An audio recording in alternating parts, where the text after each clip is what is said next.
Radio Universidad de Chile presenta Tras las líneas, conversaciones con Manuel Antonio Garretón, Premio Nacional de Humanidades y Ciencias Sociales. Programa producido en el Departamento de Sociología de la Universidad de Chile con el auspicio del Centro de Estudios de Cohesión y Conflicto Social, COES.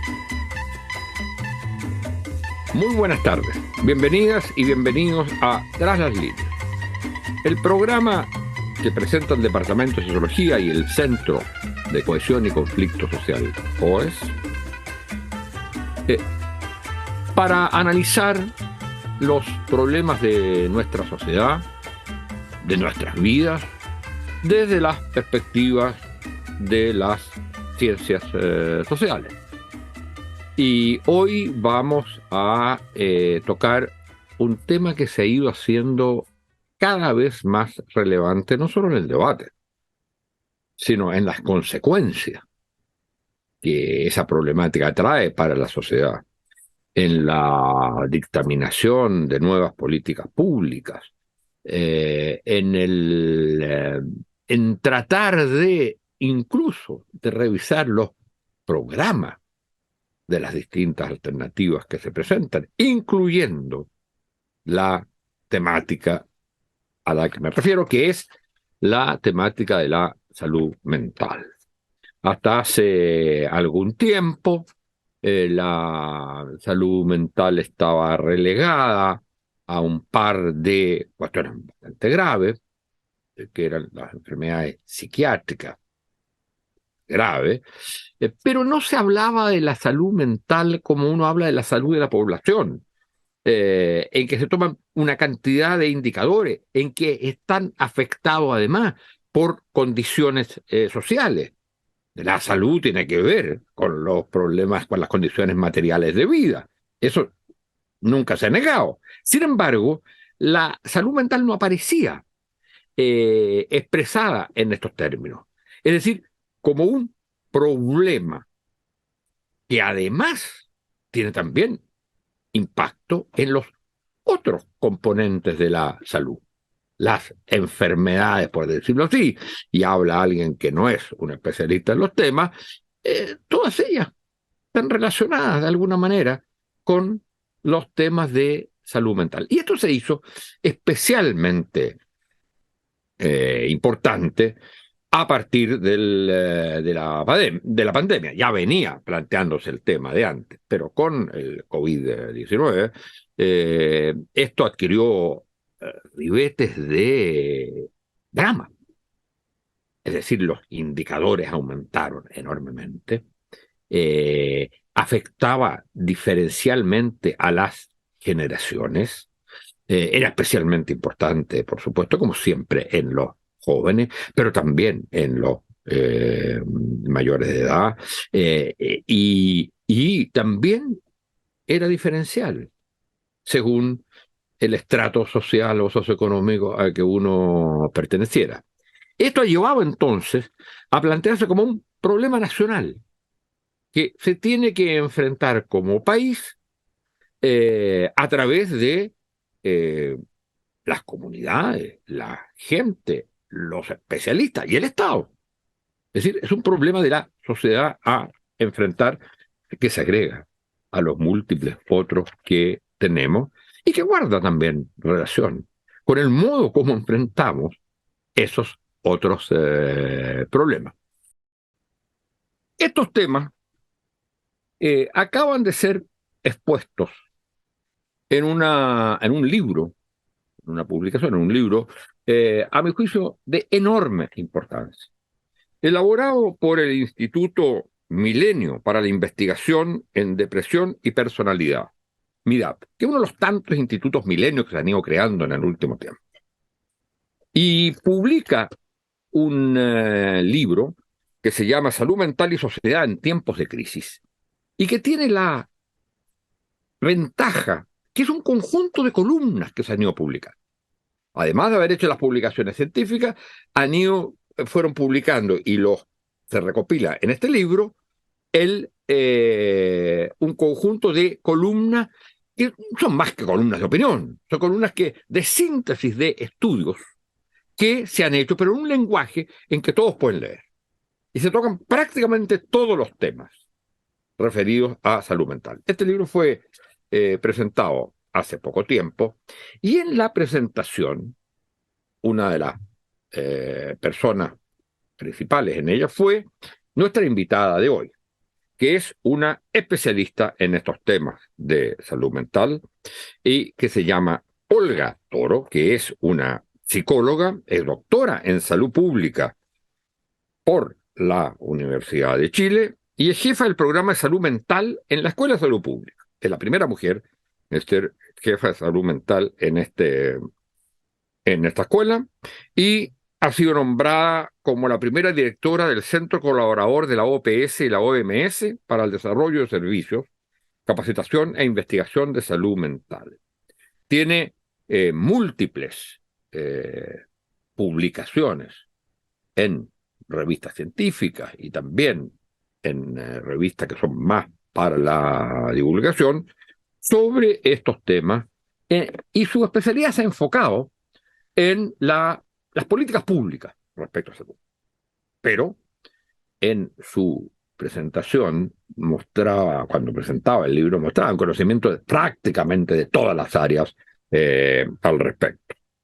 Entonces, vamos a conversar con ella de esto y, digamos, vamos a tratar de ver dos temas que están relacionados, pero separados. El primero es, sobre la salud mental misma. El segundo será sobre las políticas públicas de salud mental. Pero sobre la salud mental misma, hoy, ¿qué cosas diría uno, que se diría hoy día, que dice la ciencia social, la investigación que ustedes han hecho y que usted ha hecho, profesora Toro, ¿qué nos dice sobre cuál es el estado de la salud mental en Chile en términos de antes y en términos de comparado con otros países? ¿Cuáles serían los rasgos principales de la problemática de salud mental en nuestro país? Muchas gracias por estar con nosotros. Muchas gracias, Manuel Antonio, por esta invitación y por dialogar en un espacio, además, desde las ciencias sociales, ¿no? Y desde la cohesión y conflictividad social, que es interesante abordarlo, porque yo vengo desde más bien la perspectiva de salud pública, ¿no? Y hacer dialogar nuestras disciplinas, me parece que es uno de los temas relevantes a propósito de las nuevas conceptualizaciones en salud mental.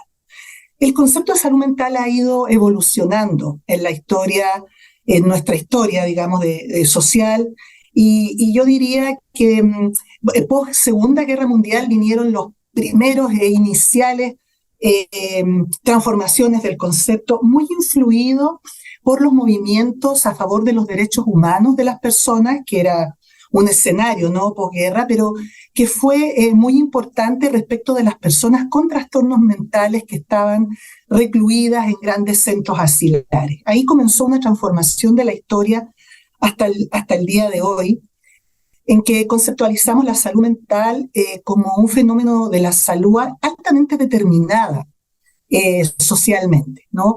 Entonces ya no es el trastorno mental porque, no sé, tienes mala suerte, por un gen, por factores meramente biológicos, sino que la verdad que es bastante más complejo que eso.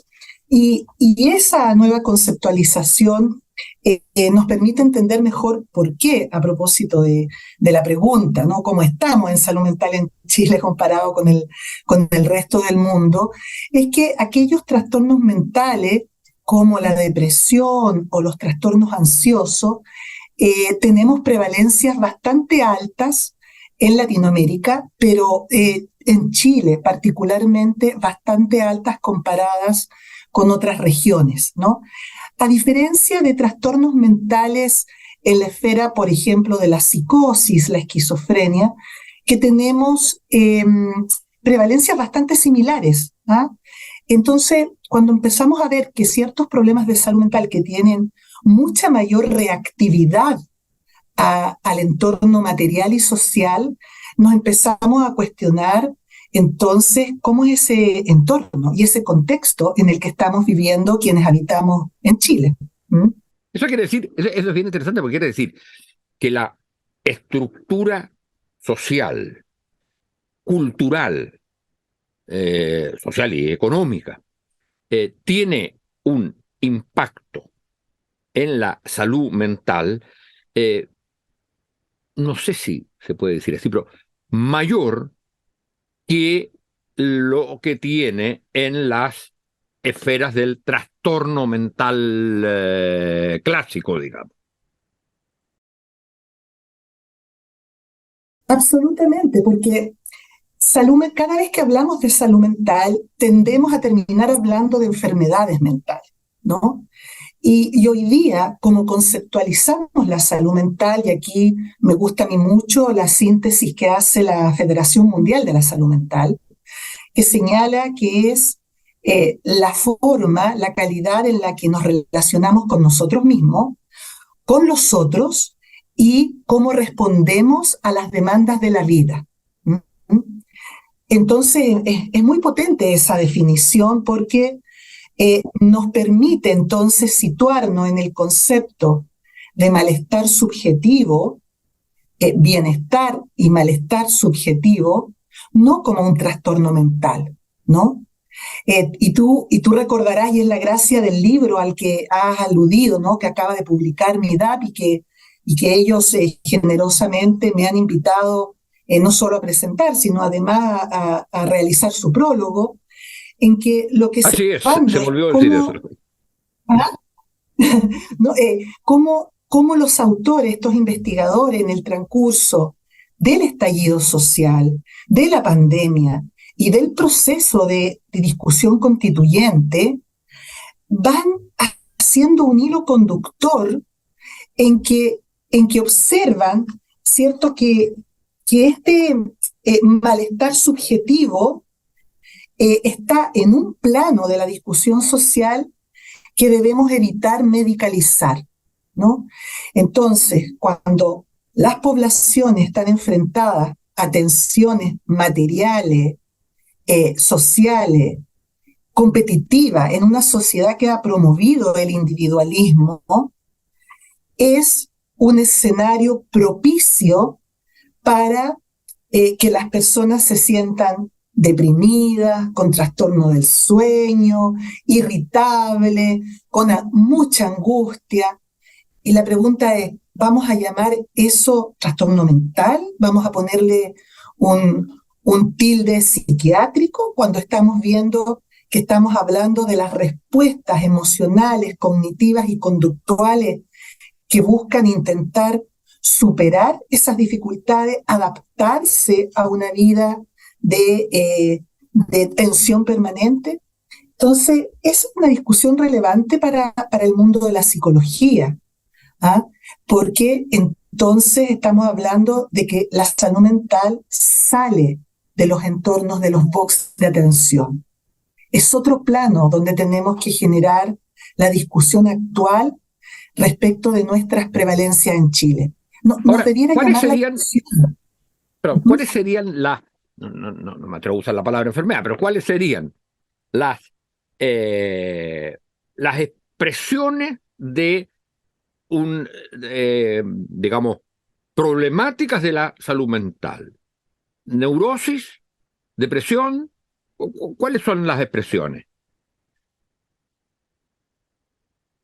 Depresión y trastornos ansiosos, toda la esfera de los trastornos ansiosos, que hay varios tipos, desde las ansiedades más reactivas hasta los trastornos por estrés postraumático, por ejemplo, ¿ah? Pero también factores de riesgo psicosocial como el consumo de alcohol, el consumo de droga, la violencia en las relaciones humanas, ¿no? La violencia intrafamiliar, de pareja, hacia los niños. Esas son expresiones que están altamente determinadas por la salud mental. ¿Y Otros problemas cuáles de salud serían las mental, como en el expresiones campo hoy de... día más prevalentes en el caso chileno y que, digamos, que sean como especialmente prevalentes en el caso chileno? ¿O esto es un fenómeno, las prevalencias son iguales en prácticamente todas partes del mundo? Especialmente las depresiones y las ansiedades, ¿ah? Lo que los criterios en los manuales de criterio diagnóstico, las clasificaciones diagnósticas internacionales, llamamos trastornos del ánimo y trastornos por ansiedad. ¿Ah? Esas son las dos que lejos ganan y de hecho tenemos prevalencia muy alta. De hecho, ahora las estimaciones de la OMS post pandemia es que en la región de las Américas esos trastornos habían aumentado en un 30% su prevalencia. Estamos hablando de cifras muy significativas, muy Y significativas. afectan distintamente a los sectores sociales, digamos, sectores sociales, clases, sectores socioeconómicos, tratos socioeconómicos, y a grupos generacionales. Absolutamente. Es decir, hay mayor vulnerabilidad en mujeres que tienen múltiples roles y particularmente se le atribuye el rol de cuidado de otro, ¿no? En el caso de niñas y niños, que además en la pandemia, imagínate que casi más de 2 años se negó la realización de las tareas sanas de la vida en la infancia, ¿no? Jugar con otros niños, ir a la escuela. Eso, a mi juicio, todavía ni siquiera hemos podido ver el impacto que eso va a tener en estas cohortes de niños, ¿cierto? Que incluso en la universidad, y tú lo habrás escuchado, cuando dicen, profe, yo soy de la cohorte de la pandemia, porque a mí me tocó ingresar el 2020. ¿Ah? Claro. Ingresaron en el 2020 y no conocieron a sus compañeros hasta el 2022. Claro. Y que lo único que querían los y las estudiantes era entrar a clases para hacer las cosas que a todos nos gusta y no hay que de la universidad, que es tener amigos, pololear, conocer otra gente, otras facultades, ¿no? O sea, todo eso se ha ido afortunadamente recuperando, pero eso todavía no hemos visto el impacto a mediano y largo plazo. A corto plazo sabemos que fue para esas cortes tremenda. Y bueno, y las personas que se han visto muy, muy tensionadas por las dificultades materiales. Recordaremos los primeros meses de pandemia en que mucha gente no pudo trabajar, toda la discusión sobre los apoyos económicos del Estado, de los retiros, de las jubilaciones, del cierre de las pymes. O sea, es un escenario de restricción material muy relevante y eso hay muchos estudios que muestran la relación entre crisis económica y salud mental. Hay unos estudios muy interesantes en Europa a propósito de la crisis económica de Grecia, no sé si se recordarán. Por ejemplo, la asociación con aumento de accidentes de autos vinculado a consumo de alcohol o aumento de suicidio en adultos. Entonces hay estudios que hace mucho rato nos muestran esta relación entre escenarios de crisis económica y su efecto negativo en la salud. Es una pregunta que quería hacerle respecto al tema de los suicidios. ¿Ha habido un aumento de la tasa de suicidio? Me imagino que es un componente de lo que llamamos en general salud mental. ¿Ha habido un aumento de la tasa de suicidio en el último tiempo? ¿Se distribuye distintamente según sectores socioeconómicos o según género o según generación? Mira, hasta antes de la pandemia había ocurrido que en la evaluación de la Organización Mundial de Salud respecto de las tasas de suicidio de los países, porque ese es un indicador que la OMS sigue muy de cerca, se había encontrado que todas las regiones del mundo, con excepción de las Américas, habían logrado disminuir sus tasas de suicidio. Eso son malas noticias para la región de las Américas, que en algunos países no solo habían no logrado reducir sus tasas, sino que incluso habían aumentado.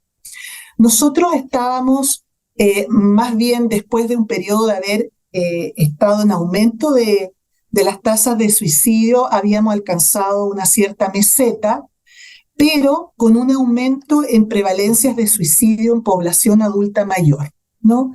Y ahí hay una serie de teorías respecto de nuestra sociedad y la soledad, ¿no? A propósito de esta fragmentación de las relaciones familiares que conocíamos en nuestra cultura, ¿cierto? De familias extendidas, en fin.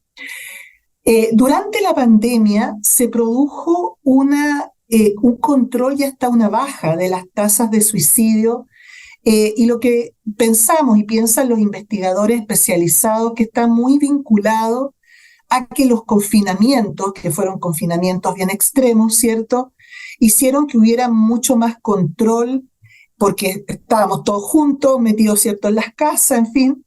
Entonces, cierto control de que las personas cometieran, ¿cierto?, finalmente, no podemos saber si hubo ideación mayor o menor ideación suicida, pero sí que no cometieran los actos suicidas. Y la preocupación que existe...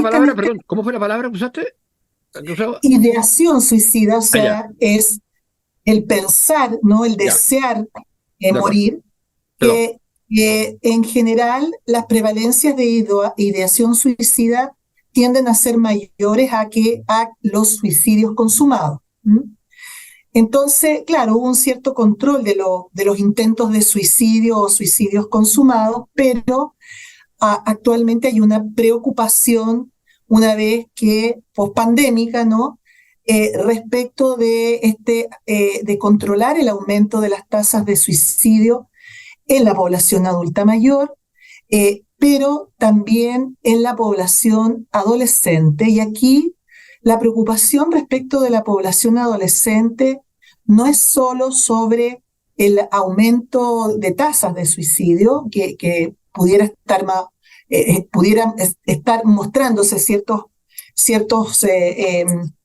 control, cierto, o baja de las tasas, sino que la disminución en la edad de los intentos de suicidio, ¿no? Hoy día encontramos lamentables casos de menores de edad que antes no encontrábamos, ¿no? Más bien uno observaba adolescencia mediana o tardía. Hoy día, la verdad, es posible encontrar casos de adolescencia temprana y eso es tremendamente preocupante. ¿Tiene alguna explicación? ¿Se ha intentado dar alguna explicación respecto de ello? Bueno, hay mucho más acceso a información, lamentablemente, ¿no? Mucha más las redes sociales, el acceso a información sobre formas de suicidio, mayor autonomía, cada vez mayor autonomía de las poblaciones adolescentes tempranas que pudieran hacer explicarlo, pero la verdad que hay que estudiar ese fenómeno. Es interesante esto último que señala, porque tiene que ver desde la perspectiva clásica sociológica con los estudios iniciales que hizo uno de los grandes fundadores de la sociología, que es Durkheim, que hablaba del suicidio anómico, y que es el suicidio que se produce por la falta de normas, por el hecho que no sé qué se espera de mí.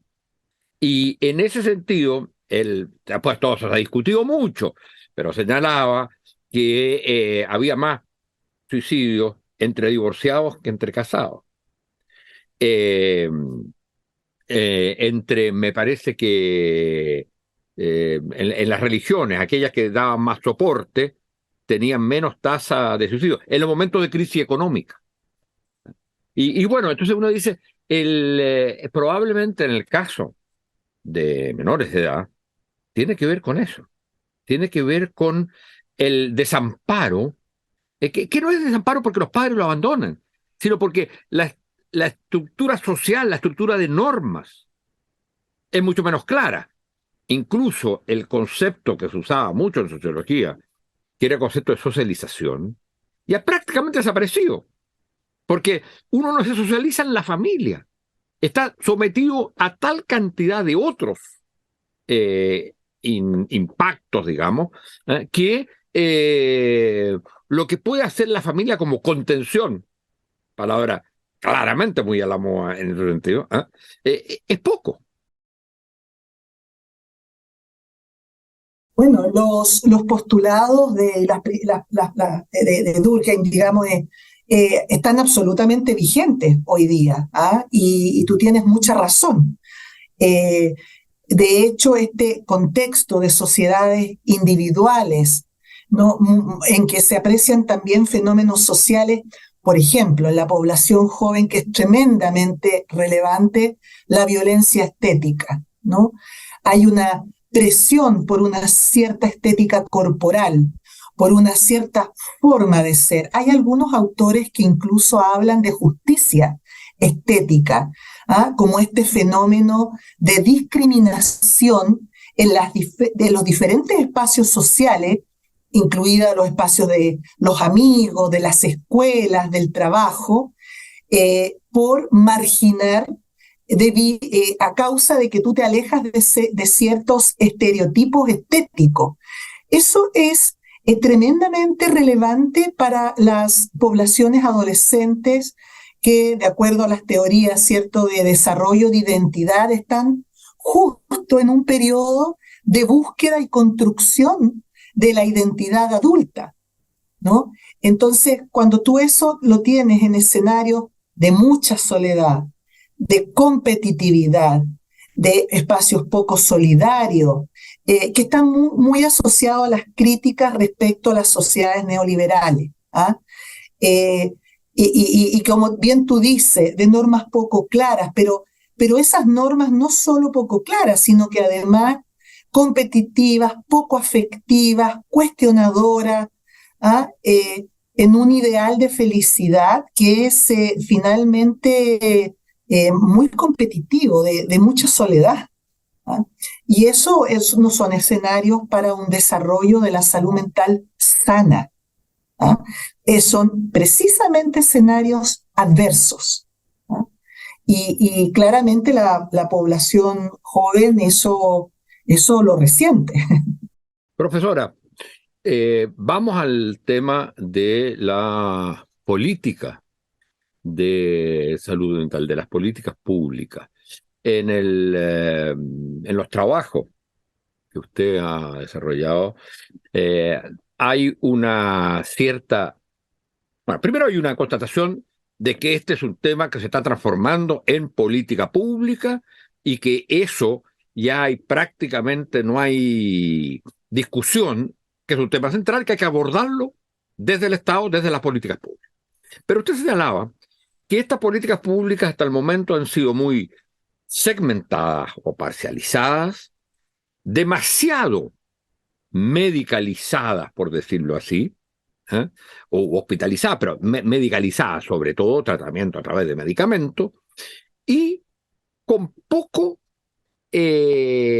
espacio para la política pública de lo que sería la participación comunitaria. Y eso es lo que a mí me gustaría saber en qué podría consistir, en qué consiste, a qué se refiere cuando se habla que las políticas son muy técnicas, medicalizadas, etcétera, pero con escasa participación comunitaria. Mira, esto tiene que ver con los procesos de transformación que se han buscado desde las primeras reformas de la atención psiquiátrica post Segunda Guerra Mundial, como decía al principio, en que lo que primero se plantea estamos en un fenómeno no posguerra en que hay fuertes movimientos por los derechos humanos de las personas, y eso incluye a las personas que están recluidas en grandes manicomios, al mismo tiempo que un avance muy relevante de la ciencia, de las neurociencias, en que no solo desde el punto de vista de la psicofarmacología, sino que también de las intervenciones psicosociales, empieza a aparecer la alternativa de tratamientos muy esperanzadores y por lo tanto ambulatorios, ¿ah? Y por otro lado, el mayor conciencia, ¿no?, de las personas respecto del nivel de información que hay, los avances en los estudios epidemiológicos, en fin. Todo este escenario fue propicio para que algunos países, inicialmente europeos, también Estados Unidos y posteriormente Latinoamérica, comenzaran reformas por la desinstitucionalización de la atención psiquiátrica. Y en Chile y en Latinoamérica hubo un hito importante en los años 90, la Declaración de Caracas, en que los países, y Chile incluido, se comprometen a avanzar hacia esta desinstitucionalización. Chile, cuando recuperamos la democracia en los años 90, Chile tenía una oferta de atención pública en salud mental de alrededor de 3.000 y tantas camas en hospitales psiquiátricos. Imagínate qué aberración para hoy día, para los ojos de hoy día. O sea, si tú tenías un trastorno mental, la alternativa que tenías como ciudadano chileno era ser recluido en un hospital psiquiátrico. Al hacer ese compromiso hay un tremendo avance, y ahora llevamos 3 planes nacionales de salud mental en Chile, que aboga por un modelo que se llama de salud mental y psiquiatría comunitaria.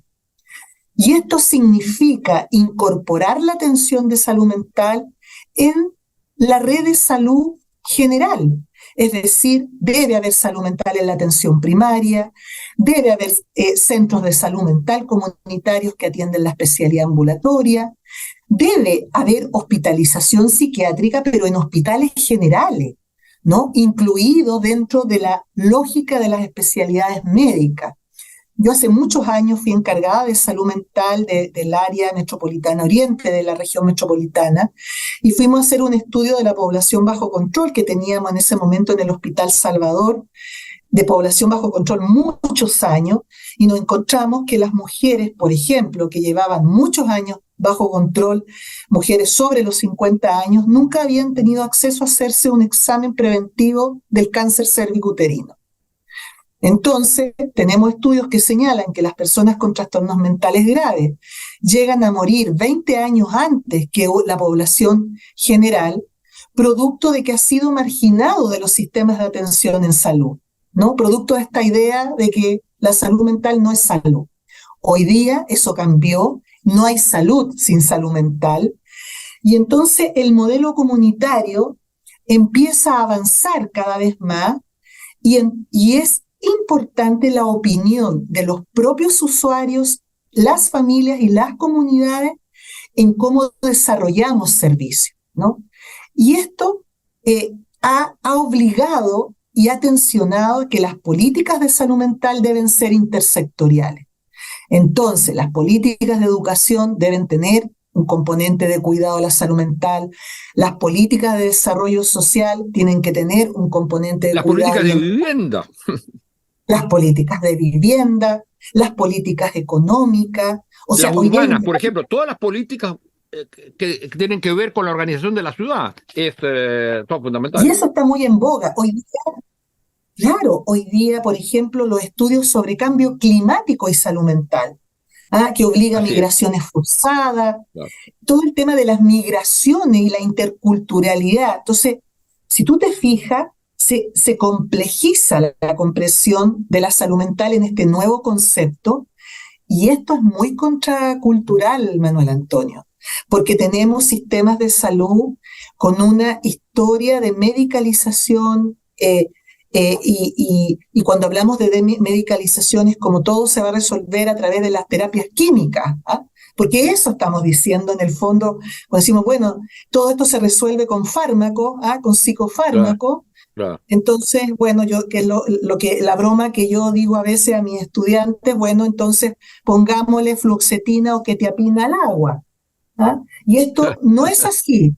No es como cuando le ponemos yodo a la sal o le ponemos flúor a las harinas al pan, ¿no? Que esas son buenas medidas de salud pública. Esto no. Esto tiene una complejidad social que es distinta, y es contracultural. Primero, no podemos medicalizar el malestar social, el malestar subjetivo. Dejemos de diagnosticar como un trastorno psiquiátrico esa situación de esa mujer que está batallando con una serie de factores adversos, ¿no?